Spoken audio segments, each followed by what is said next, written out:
જય શ્રી કૃષ્ણ. કઝિન્સ રસોઈમાં આપનું સ્વાગત છે. આજની આ રેસીપી એકદમ સ્પેશિયલ છે ને અમારી બધી કઝિન્સની ફેવરેટ છે, જે અમારા ફોઈ અને ભાભી ઉનાળા વેકેશનમાં ખાસ બનાવતા. આ શાક એકદમ સ્વાદિષ્ટ બને છે અને સૌને બહુ જ ભાવે છે.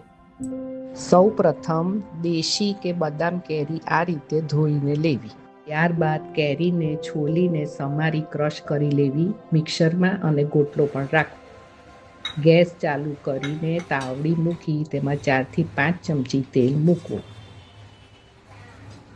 પછી તેમાં રાઈ નાખી, રાઈ તતડે પછી તેમાં હિંગ નાખવી.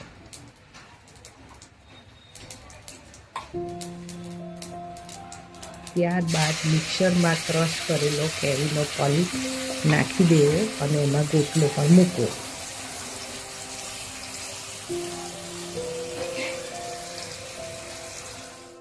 પછી તેમાં ગોટલો પણ નાખવો. પછી પ્રમાણસર મીઠું, હળદર, મરચું, ધાણા જીરું નાખીને હલાવી દેવું.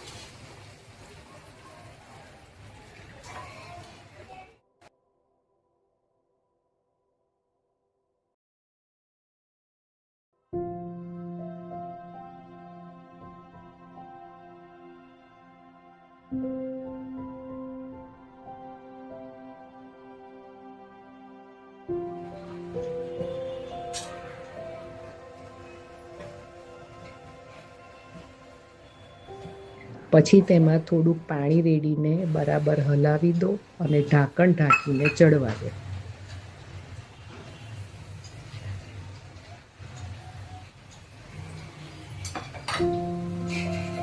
થોડી વારે શાક વચ્ચે હલાવતા રહેવું જેથી ગોટલા ના ચોંટે.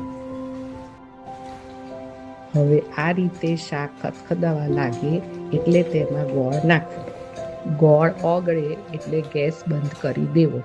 ખાટી કેરી લાગે તો ગોળનું પ્રમાણ વધારવું. હવે જુઓ, કેરીનું ગોટલાવાળું મજેદાર શાક તૈયાર. ભાખરી સાથે આ શાકને પીરસો અને શાકની લિજ્જત માણો.